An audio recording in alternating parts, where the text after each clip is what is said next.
you're doing the same thing again that you did in 2009.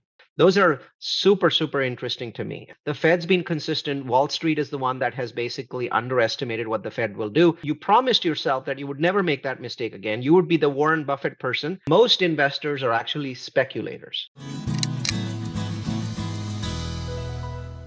Hey, Rent Roll Radio listeners. As always, I'm your host, Sterling Chapman. I am back with a guest. He is our first three-peat guest. This is the third time he's been on our show. He is one of our favorite thought leaders and has been since we got into the space. So I was excited when his marketing team had mentioned that he would grace us with his presence again. Although I will say we lob softballs to our favorite thought leaders on their first and second tour. But round three, you're getting the hard questions today, Neal. The mad scientist of multifamily. The mad scientist of multifamily himself, Neal Bawa. Neal, thank you so much for joining us. Thanks for having me back on, Sterling. It's been fun the first two times, and the third time, I'm ready. Don't give me any softballs this time.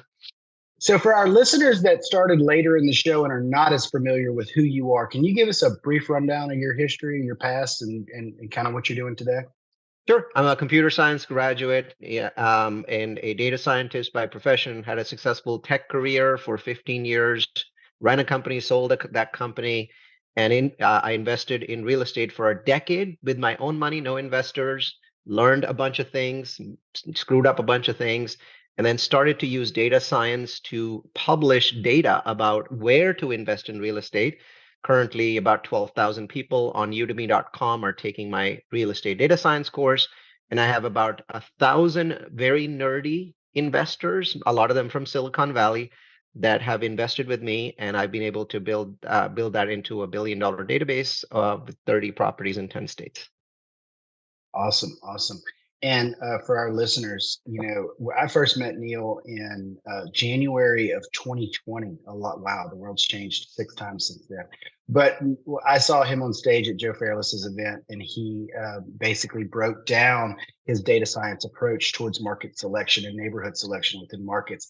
And to this day, I mean, somebody asked me a week ago, how do I know what a good market to invest is? And I forwarded him Neal's workbook that he sent me in January of 2020, because that's still the kind of the best way to break down those markets that I find. And whenever somebody sends me a deal that I've never invested in that market before, if it's not one of our core markets, the first thing I do is I run that city through your gauntlet. So love what you built there. Yeah, a lot of syndicators obviously are very evolved in the way that they process this data, and many have their own tools and techniques and methodologies that may even be better.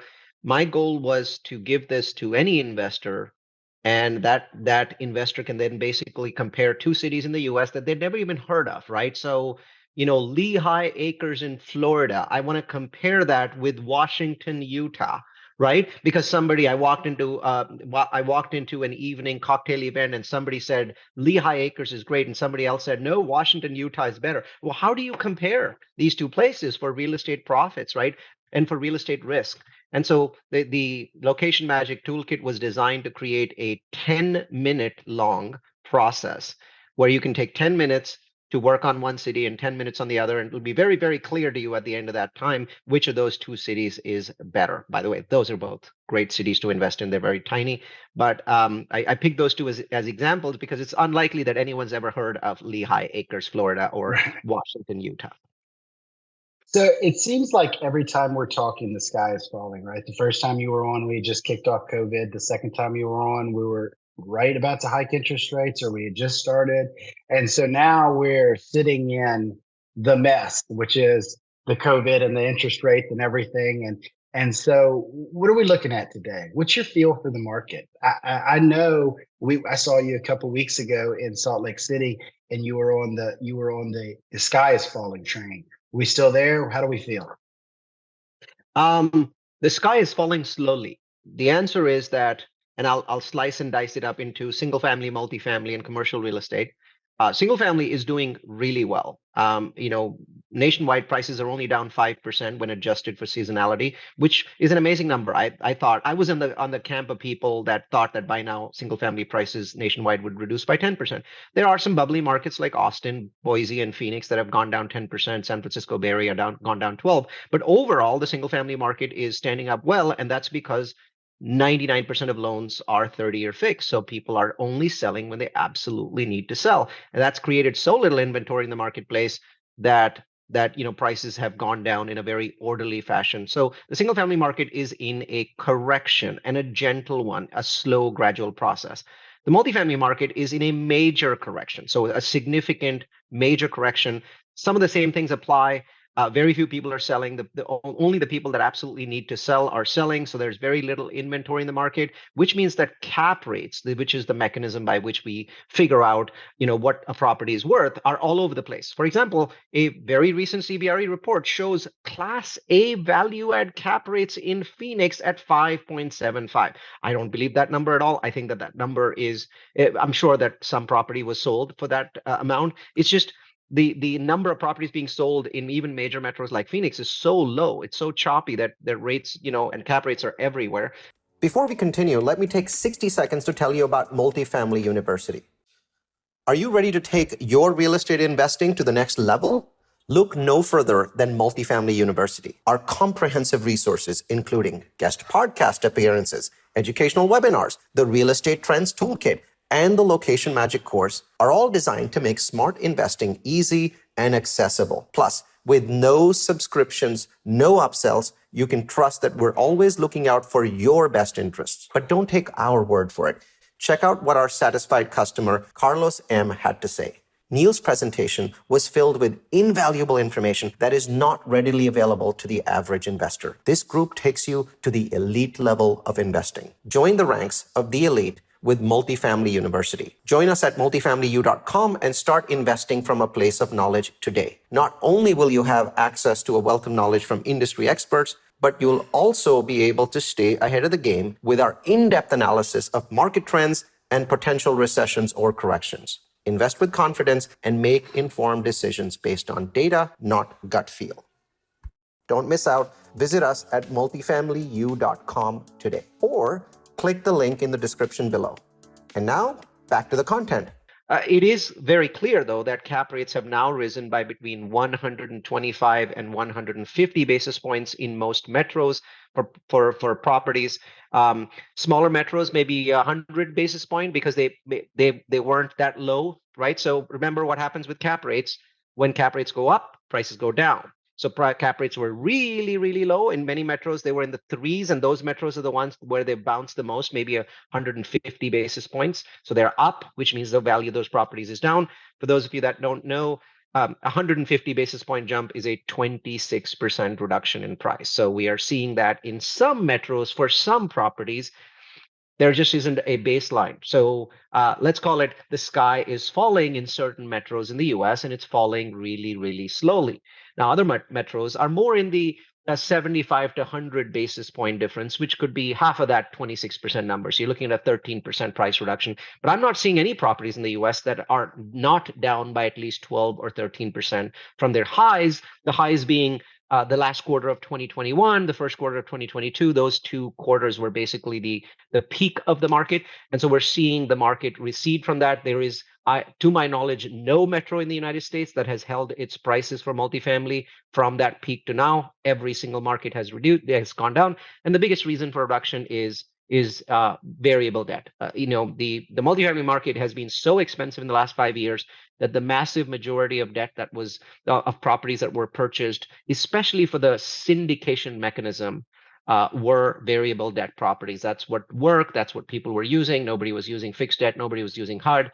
And so all of those properties are now in trouble because their value has gone down, and a significant portion of them need to be refinanced. But that refinance deadline is not up yet, which is why we're seeing the sky fall slowly. And the third portion, which we'll discuss if you want to go there, is the sky is really falling, and falling completely for every other commercial real estate asset class except for apartments.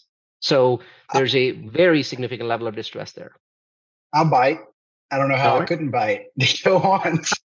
All right. So yeah, so that third bucket is everything from self-storage to hotels to retail to office. And of those segments, the one that is in absolute slaughter mode is the office market. Because of work from home becoming sort of a thing where companies are, saying, hey, you got to come back in the office. I'll give you, 1 day off or 2 days off, right? So people are coming back to the office, but so it looks like about 20% of the companies just decided to stay remote. 80% of the companies said come back to the office, but even the vast majority of those companies, especially the large companies, said we'll give you 1 day or 2 days a week. Now you might think, well, how does that reduce office requirements? The answer is almost every company that I know of is moving to sharing desks. So as Mhm. desks are being shared, some people are not coming in on Monday and others are not coming in on Tuesday and Wednesday. So Yeah, office yeah, yeah. space requirements have decreased extremely radically, um, leading metros like San Francisco to basically look like ghost towns. And so office revenue is down 30 to 40% in major markets like San Francisco, New York. A lot of markets are extremely, extremely affected, and no one wants to lend on office. So when your property comes up for renewal or when you want to sell it, finding debt is astonishingly difficult for office at this point in time. Now, retail's in a better position. There's really nothing wrong that I can point to as far as the retail market is concerned, because the retail market was not overly bubbly. They didn't overbuild. There really hasn't been a lot of retail Well, construction you in the last you five know what years. I think has kept retail in check is Mhm, the mhm. the long and slow fear of the internet, right? Like Office kind of slapped us on the back of the head overnight with COVID, right? We've been seeing shit go online for about 20 years now. Like the idea that Toys R Us was going to go out of business because you Yes. could order them on Amazon, like we've been incubating that in our head since 2007. Like it wasn't a, and I think the prices stayed low in that fear. Yes, and I think that fear is what has saved retail. Right. In that retail has not had an apocalypse, it's not had a full debacle. It's been sort of a gradual decline, low amount of construction, which keeps things in a reasonable price range. So I think retail was actually in a good place. Unfortunately, and I would have said 6 months ago, retail was still in a good place. Today, though, you have to point out to the fact that 40+% of all retail loans are offered by small to mid-sized banks. And if you haven't been sleeping under a rock for the last 2 months, you know that we had this bank called Silicon Valley go bad. And after that, mid-sized banks lost massive amounts of money, hundreds of billions of dollars to the big banks, to the Charles Schwabs and to the Chase and to the Bank of Because Americas, people right? are afraid of the smaller ones going out. They're afraid of the smaller ones going out. They're afraid of a bank run on banks like First Republic. First Republic had a very vicious bank run, which took their stock from $110 to $13 yesterday. So 85% reduction in stock value. I think they've lost 30 or 40% of their deposits, even though the entire banking system put $30 billion of their money into FRB to prevent it from going under and prevent contagion, which was, by the way, was a very smart move. The contagion was avoided. But FRB is simply a much smaller bank today than it was 45 days ago. Well, this is true of thousands of smaller banks where a lot of people basically are pulling their money out. And that money is going to take many, many years to return. Well, these banks were the primary sponsors of commercial real estate, with the exception of multifamily. And I'll explain why in just a minute. So if 40% of office funding was coming from small to mid-sized banks, if 40% of retail was coming from there, storage, not so bad. I think self-storage is in a better place. Industrial, almost 40% of that funding. And now you have these banks that are looking at every asset because they've been asked by the Fed after Silicon Valley Bank's collapse to basically look at their assets and do mark to market, which essentially means if your asset has lost value, you need to go into your books and mark down its value. Well, now that's a double whammy. On the one side, you're marking down your assets. On the other side, money is getting pulled out of your bank as depositors are fleeing to big banks. So now you have a double whammy. And so your ability to create new loans for retail, for office is down, not down to zero. But I think I would speculate that 60-70% of all lending available to those asset classes has vanished. Multifamily is lucky in that the government has a mandate to provide loans to multifamily, and that mandate is fulfilled by two entities, Fannie Mae and Freddie Mac. Those are very large entities. They have hundreds of billions in loans. In fact, they have more money than they know what to do with, because until 2022, Fannie and Freddie were running out of money. This year, I don't think that they're gonna even spend half of what they're supposed to spend each year because there's so little volume in the multifamily space. So they're doing fine. There's plenty of money available. They're happy to lend to anyone. So the multifamily market is liquid because of this mandate. Unfortunately, there are no mandates to provide lending for any other kind of commercial real estate space. Only multifamily and single family have mandates. Also, because of this mandate, multifamily has never hit 20%. So we've never had an instance where more than 20% of multifamilies were financed by small to mid-sized banks. The current number is 19%. So I'm sure some of that 19% is affected. Let's say half of it's gone. Well, you're still good because you still have 90% of the financing that you used to have, maybe 80% because CMBS is gone too. So there's lending and liquidity challenges in the multifamily industry, but there's lending debacles in the rest of the CRE Mhm. industry in the coming 12 months. What about self-storage and industrial? So both of those asset classes are doing well. So as an asset class, I think both are in a good place. Self-storage has to be a little more careful because there's a lot of supply coming on. Industrial actually has more supply coming in than self-storage, but the demand for industrial is so robust that that supply may be absorbed, maybe partially, maybe fully, but I think that the absorption rate for industrial right now is pretty high. Some of it is because companies are reshoring some of their activities from China and other places to the US, not large amounts, some. But think about it. China has 1 trillion square feet of, industrial real estate. If you take 2% of that back, I mean, you're looking at an astonishing amount of space in the United States, right? So I think maybe 1% or 2% of Chinese manufacturing is going to return to the US. Well, the primary, asset class that benefits from that is industrial. So there's still some tailwinds for industrial. Self-storage has a lot of supply coming in, so it could get hit. So it's sort of a wait and watch situation. A lot of self-storages are fairly small projects, so I think that the banks might still be fairly liquid on those. It's just a wait and watch, Sterling. I don't really know how these two asset classes would do. If I had to say one will do better than the other, I'd say industrial would do better than self-storage. So now for the hard questions, real quick. And shame on me for not knowing this. As long as I've known you, your corporate structure. Are you a fund, or you're managing, operating, buying, acquiring too, or do you invest in I'm it? a What's I'm a your hands-on in the trenches syndicator and developer. okay? That's what I Other thought. I people just want to put make money sure. into my projects. Other people put money in Right, my right. project. I just wanted to be clear.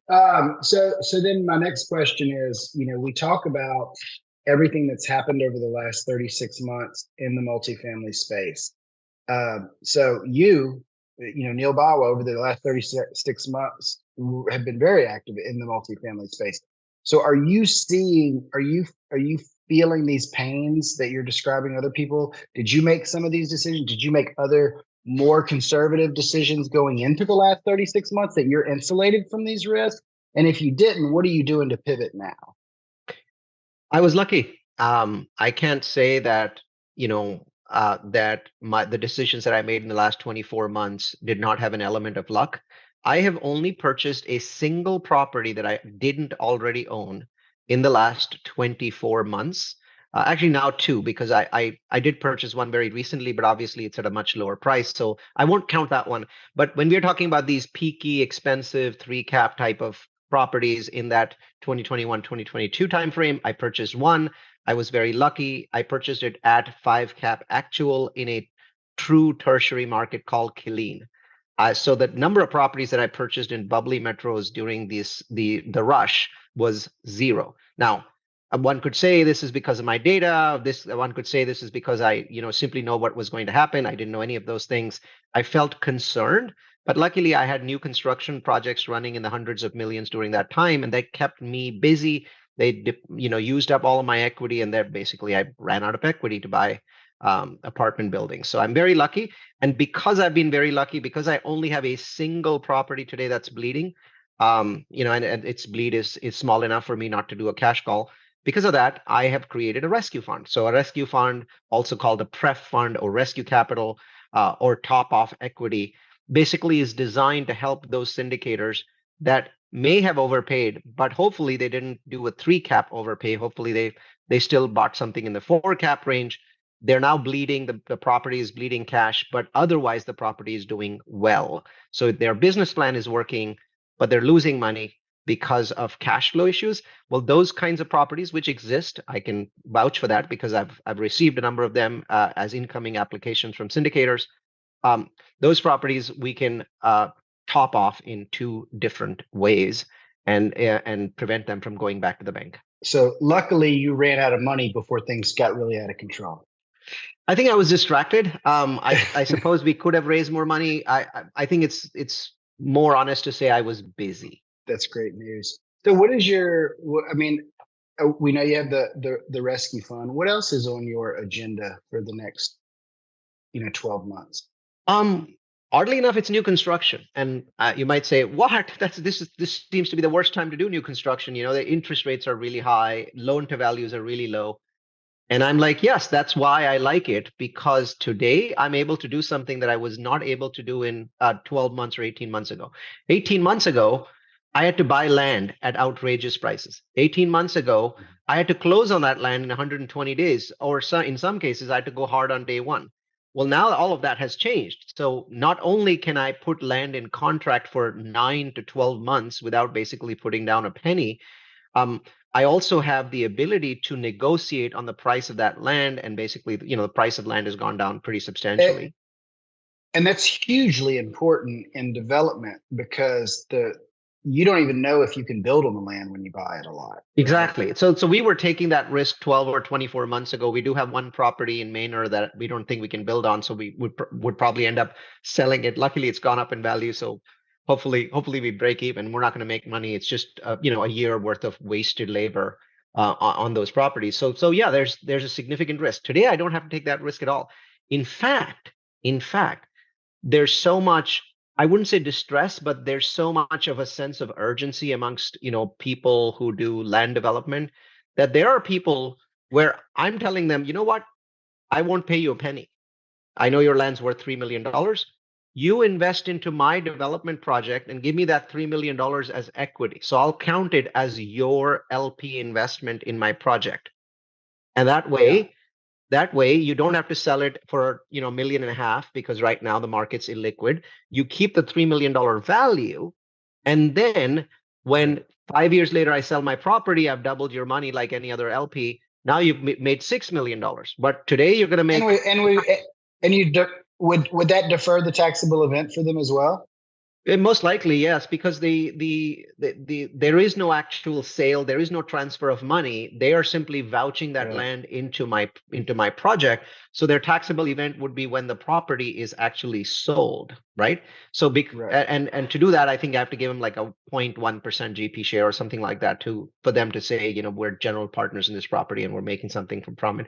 So things like that. I mean, those kinds of opportunities are pretty awesome. And I had zero chance of making that happen 12 to 18 months ago. So the other thing that I'm doing is I'm betting that interest rates will go down a year from now.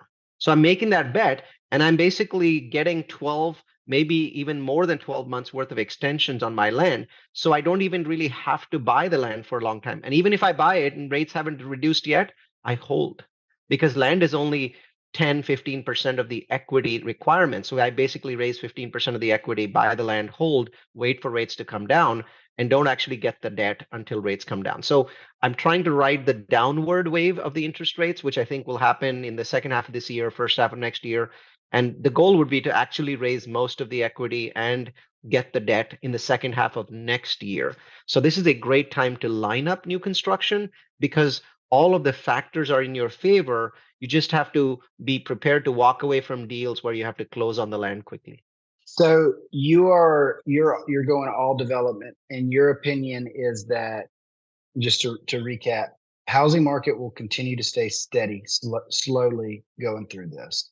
Multifamily about to fall off of a cliff, but then start to come back fairly quickly. First quarter of next.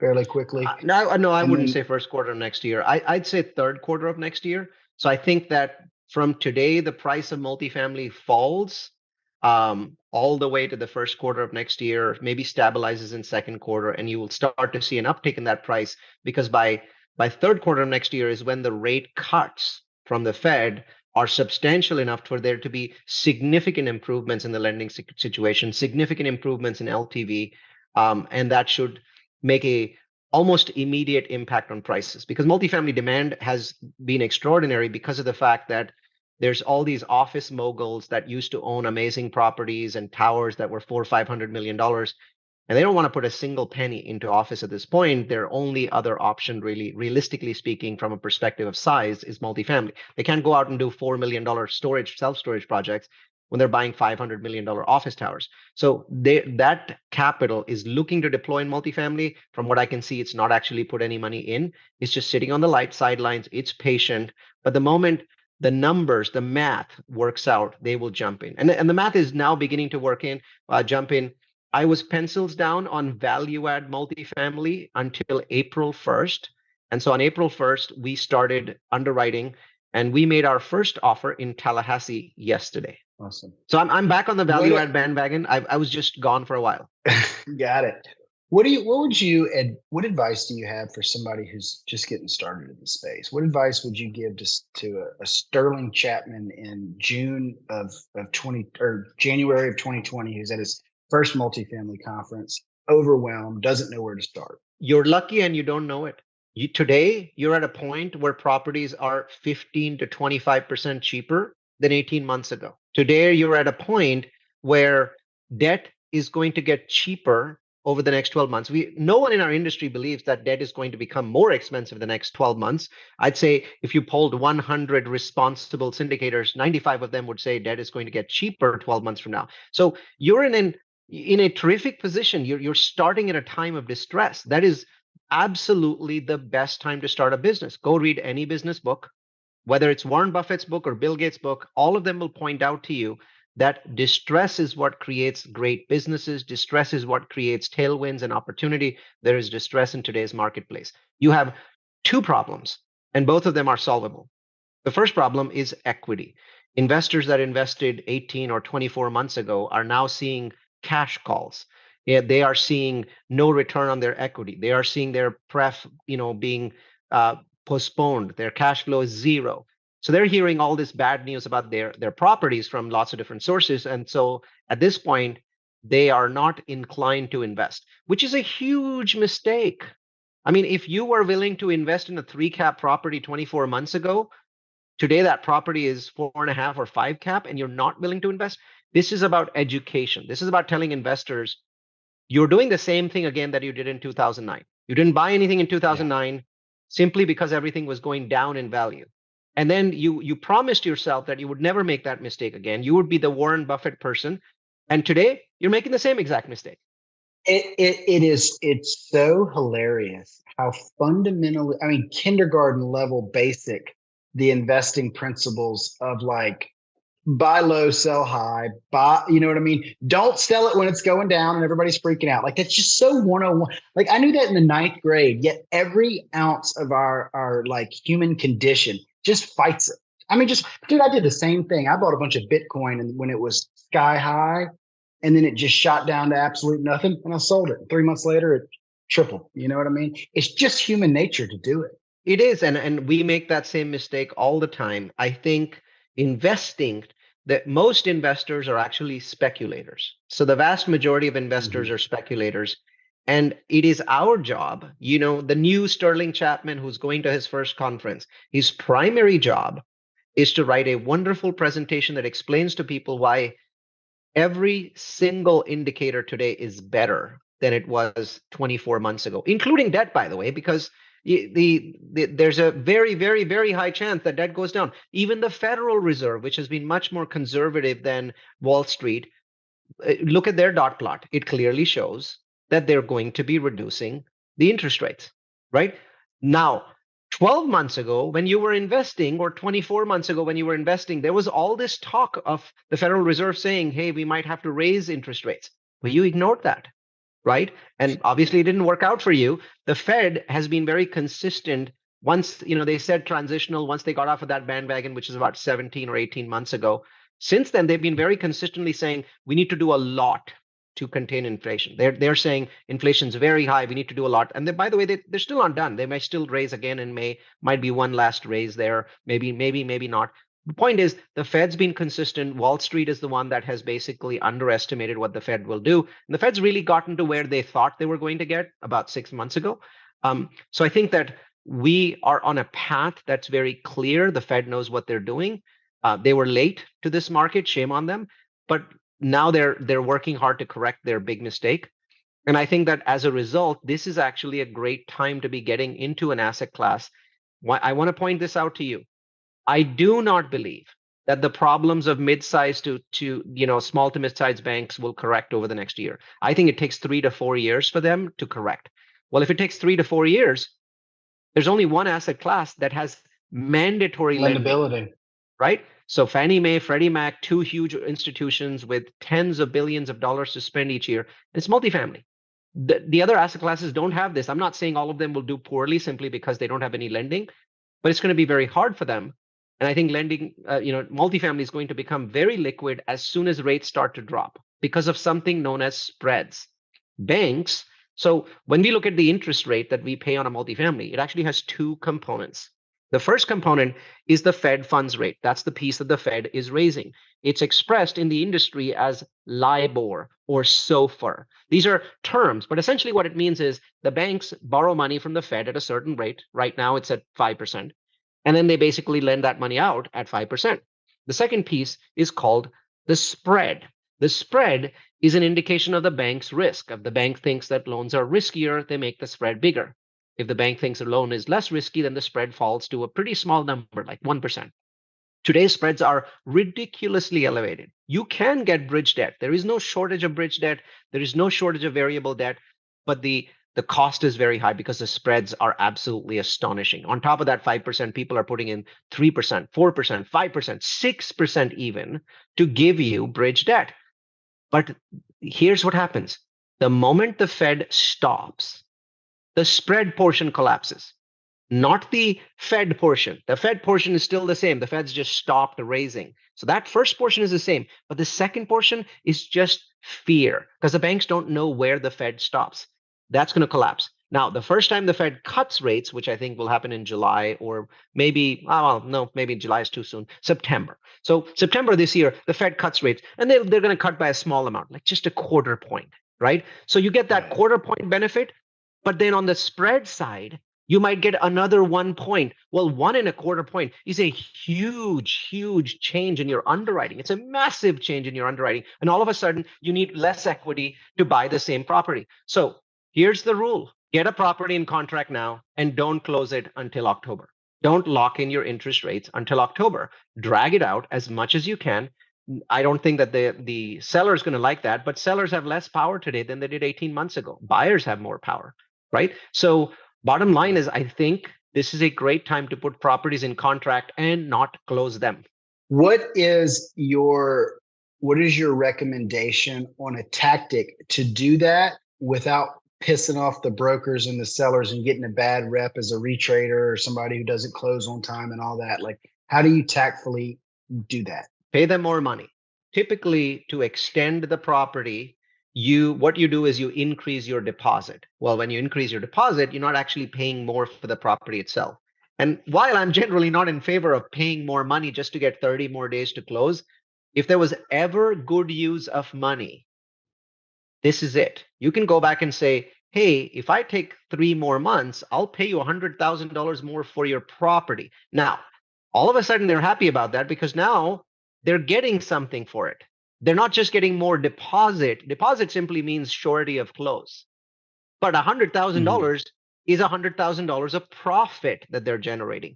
Well, I do the math. When I look at a 1.5% change in interest rate on a $20 million property, or let's say a $25 million property, the math is hugely in your favor. I would love to give that $100,000 up because not only is it going to make your loan much cheaper, it's going to make your rate cap much cheaper. Rate caps right now are outrageously expensive. $35,000 rate caps are between $500,000 and $1 million. And the moment the Fed stops, the moment the Fed cuts the rates once, those rate caps are going to collapse, right? And so that $100,000 that you're giving up, you're going to make that back with just the drop in the rate cap, let alone your mortgage. So the answer is, this is a great time to pay a bit more. And then all of a sudden, the seller is not as grumpy. Yeah. For sure. Great advice. Great advice. Any other tips and tricks going into I this think, potential market opportunity on the yeah, acquisition side? Um, I mean, look at cap rate reports. I think normally what happens is cap rates in the US were so freaking stable that I sort of got fed up of looking at cap rate reports. They were telling me what I already knew. Everything is really expensive. Class A is expensive, class B is expensive, C is expensive, D is expensive. A property that should just be torn down is expensive. What am I getting out of cap rate reports? Today, though, actually, the cap rate reports are showing some very interesting data. There's markets, believe it or not, there's markets where cap rates haven't moved at And, all. Jacksonville hasn't moved at and all in the last 12 months. and where would you pull these cap rate reports? CBRE has a cap rate report that's pretty recent, so you might want to go to the CBRE website and sign up for their free account, and you should be able to get the CBRE national cap rate report, and it's got all kinds of asset classes. So just scroll down to multifamily if you're interested in that, and other asset classes are in their office, all kinds of asset classes, and you'll immediately see that there's a huge metro to metro difference, which didn't exist Hmm. 12 months ago. So, right now, Phoenix, Atlanta are great places to invest in because there's more distress, there's more flexibility with buyers, with sellers in those metros. Florida is a terrible place to invest in right now because the cap rates haven't moved, which means that they will move in the future. That market is simply Sure. so buoyant at this point that it hasn't reacted normally to How cap do rate declines. how do you feel about Texas? Um, it's Texas is challenged. I am a big investor in Texas. Half of my portfolio is in Texas. So I hate saying this, but Texas is challenged right now because of a lot of things that they're doing. It's a state Insurance, where, I mean, they don't charge any sales tax, so they don't charge any state tax, and they're simply running out of property. infrastructure, and so they're basically loading on the property taxes. The taxes are going crazy. Insurance is also going crazy. So the double whammy of insurance and property taxes is making Texas much less lucrative today than it was. I think North Carolina may be in a better place. Absolutely. No, that's the feedback we've got a ton of property in Texas, and that's the feedback that we're getting as well. That is a good catalyst. I want to transition over to our radio round, which you have been through our radio round twice before, so we've Yep. altered it because I didn't want to ask you the same questions a third time. So I created a new list of questions that's actually a longer list because it's just things that I selfishly want to know while I have a really smart guy on the line. So I have altered the radio round to 5 specific Neal Bawa tailored questions. So the first question is, and this one is a nod to our previous list. We usually ask what's your favorite book, but I want to know what is your top 1 or 2 book recommendations for us as more of a current events thing. What are you reading today, or what do you recommend I go read today? Um, what I find actually is today I want to be reading books that are written by people that have been investing for a long time. I find that in good Mhm. times, you read books of people that are doing .coms and kind of racing companies forward and things like that. In bad times, you read books from leaders that have gone through 3, 4, 5 of these. So if Charlie Munger or Warren Buffett has written a book, I want to read it. I've been watching YouTube videos with their latest feedback, and it gives you a sense of, like, you know, good times are transitory, bad times are transitory too. And they point out that you typically have 80% good times and 20% bad times. So to me, this this is actually a good time to read books about people that have been through a number of these crashes, because I think that they have better insights than the sky is falling or there's gold everywhere sort of crowd. Absolutely love it. What is the top 3 conferences you recommend? That I know you go all over the country every year and attend them. What do you think are the top 3 that are going to provide the most value? Well, at the very top, unquestionably, is the best ever conference. I find Yep. that it's the most structured. It's the one that provides the most value. I see the highest quality of syndication. Folks show up there. Lots of passive investors show up. So it's definitely has been and will continue to be my favorite conference in the Same. U.S. So if I go to one, I'll go to the best ever conference. Michael Blanc puts on a good conference, and it's usually in Dallas, and I like that conference too because Michael I has just a lot signed of up for it. buddies, right? I have a lot of, he has a lot of buddies. I've presented at that conference a number of times. So just because of his network, he gets a very significant number of people at that conference.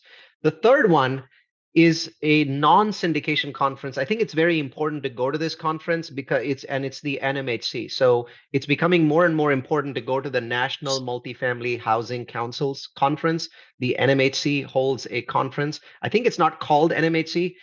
I think it's called like NAA, like a National Apartment Association conference. So look at the NMHC website. It's a conference where you learn from people that have been doing this for much longer than we have, because It's right? NMFHC. No, just NMHC. Okay. NMHC, National Multifamily Housing Council. So their annual conference is very powerful. It's also by far the largest. So there'll be like 2 times as many or 3 times as many people compared to the best ever conference. Sometimes syndicators that go there feel out of place. I urge you, you have to listen to these people. They've been doing it much longer than you have.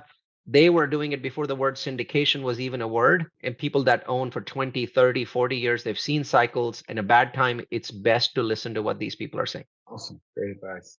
And do you have a third one? Well, I gave you Michael Blanc. So Michael Blanc, best Oh, ever. you're right. I'm sorry. Perfect. Perfect. Couldn't agree with you more about best ever. Actually, just signed up for Michael Blanc's right before this call. Never been to one of his events before, but I wanted to I wanted to go to Dallas, and I wanted to bring one of my teammates to the conference, so we signed up for that one. Love the feedback on the NMHC. Definitely going to go check that out. The next question is multifamily news or just commercial real estate news. What's your favorite news source? You're very, very in tune with the market and economics. Where are you getting all this from? Um, Gosh, that one's really hard because there isn't a single source. My feedback is the lenders do a really good job, right? So Marcus and Millichap, Cushman and Wakefield, um, and who's the other one? Uh, those two have great CBRE. So the lenders have analytics teams because they provide analytics services to large syndicators and large, buyers. And so their analytics, which are really free, I mean, are absolutely astonishing. I read every single report. I mentioned 3, but there's probably 10 of those in that group that I, read all of their information. Yardi Matrix, which is, a property management software, does an absolutely unbelievably phenomenal job. I attend every single one of their webinars, and they also push data out. They send a monthly rent report, which is my absolute favorite report of the month to read. Every single month, I consume that report. I read it twice.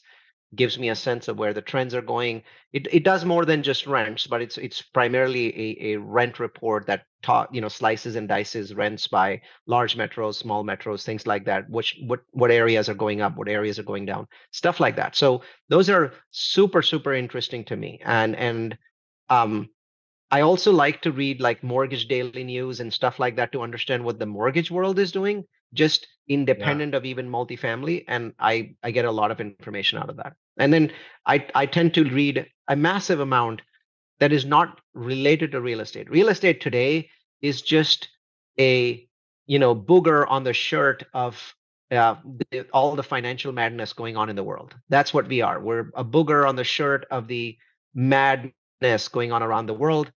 Everything that's happening with federal reserves, everything that's happening with rate cuts and with ridiculous amounts of sovereign debt, it's all impacting us in both positive and negative ways.